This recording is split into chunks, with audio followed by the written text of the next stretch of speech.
ವರ್ಷದ ಹೆಲೆನ್ ಆಸ್ಪತ್ರೆಯ ಉಡುಪಿನಲ್ಲಿಯೇ ನ್ಯಾಯಾಲಯಕ್ಕೆ ಕರೆತರಲ್ಪಟ್ಟಿದ್ದರು.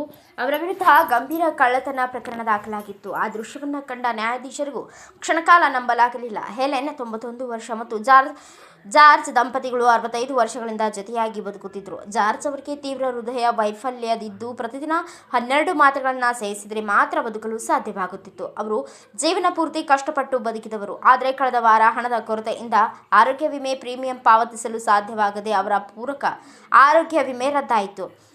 ಜಾರ್ಜ್ ಅವರ ತಿಂಗಳ ಔಷಧಿಗಳನ್ನು ತರಲು ಹೆಲೆನ್ ಔಷಧಿ ಅಂಗಡಿಗೆ ಹೋದಾಗ ಎಂದಿನಂತೆ $50 ಪಾವತಿಸಿ ಬದಲಾಗಿ $940 ಪಾವತಿಸಬೇಕು ಎಂದು ತಿಳಿಸಲಾಯಿತು. ಅಷ್ಟೊಂದು ಹಣ ಅವರ ಬಳಿ ಇರಲಿಲ್ಲ. ಹೆಲೆನ್ ಖಾಲಿ ಕೈಯಲ್ಲಿ ಮನೆಗೆ ಮರಳಿದರು. ಮುಂದಿನ 3 ದಿನಗಳಲ್ಲಿ ಜಾರ್ಜ್ ಅವರ ಆರೋಗ್ಯ ವೇಗವಾಗಿ ಹದಗೆಟ್ಟಿತ್ತು. ಅವರು ತುಂಬಾ ದುರ್ಬಲರಾದರು, ಗೊಂದಲಕ್ಕೊಳಗಾದರು ಮತ್ತು ಉಸಿರಾಡುವುದೇ ಕಷ್ಟವಾಯಿತು. ಹೆಚ್ಚು ಸಮಯ ಉಳಿಯುವುದಿಲ್ಲ ಎಂಬುದು ಹೆಲೆನ್ಗೆ ಅರ್ಥವಾಯಿತು. ಭಯದಿಂದ ಮತ್ತೆ ಔಷಧ ಅಂಗಡಿಗೆ ಹೋದ ಅವರು ಔಷಧಗಾರ ಬೇರೆ ಕೆಲಸದಲ್ಲಿ ನಿರತರಾಗಿದ್ದಾಗ ನಡುಗುವ ಕೈಗಳಿಂದ ಔಷಧದ ಪೆಟ್ಟಿಗೆಗಳನ್ನು ತಮ್ಮ ಬ್ಯಾಗ್ಗೆ ಹಾಕಿಕೊಂಡು ಹೊರಡಲು ಪ್ರಯತ್ನಿಸಿದರು. ಆದರೆ ಅಂಗಡಿಯ ಭದ್ರತಾ ಸೆನ್ಸರ್ ದಾಟುವ ಮುನ್ನವೇ ಅವರು ಸಿಕ್ಕಿಬಿದ್ದರು. ಅಂಗಡಿ ವ್ಯವಸ್ಥಾಪಕರು ತಡೆದು ಪೊಲೀಸರಿಗೆ ಮಾಹಿತಿ ನೀಡಿದರು. ಪೊಲೀಸ್ ಠಾಣೆಯಲ್ಲಿ ಕಳ್ಳತನದ ಪ್ರಕರಣ ದಾಖಲಿಸುವ ವೇಳೆ ಹೆಲೆನ್ ಅವರ ರಕ್ತದೊತ್ತಡ ಅಪಾಯಕಾರಿಯಾಗಿ ಏರಿತು. ಅವರಿಗೆ ಪಾರ್ಶ್ವವಾಯು ಆಗಿರಬಹುದು ಎಂದು ಶಂಕಿಸಿ ಆಂಬ್ಯುಲೆನ್ಸ್ ಮೂಲಕ ಆಸ್ಪತ್ರೆಗೆ ಕರೆದೊಯ್ಯಲಾಯಿತು.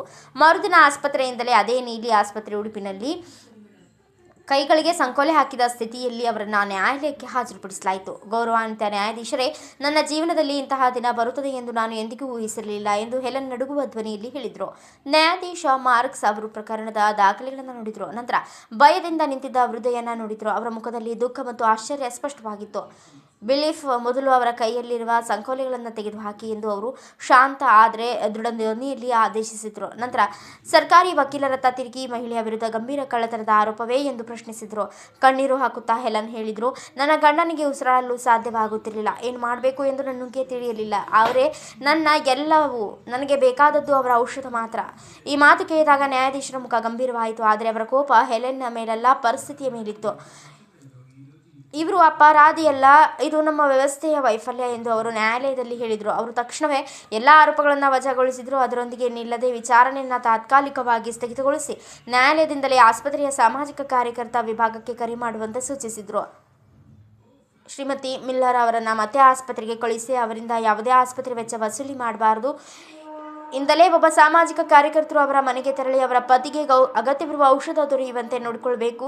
ಜೊತೆಗೆ ಅವರನ್ನು ತುರ್ತು ನೆರವು ಯೋಜನೆಗೆ ಸೇರಿಸಬೇಕು. ಇಂಥ ಪರಿಸ್ಥಿತಿ ಮತ್ತೆ ಸಂಭವಿಸದಂತೆ ನಾವು ಕ್ರಮ ಕೈಗೊಳ್ಳುತ್ತೇವೆ ಎಂದು ನ್ಯಾಯಾಧೀಶರು ಆದೇಶಿಸಿದ್ದಾರೆ.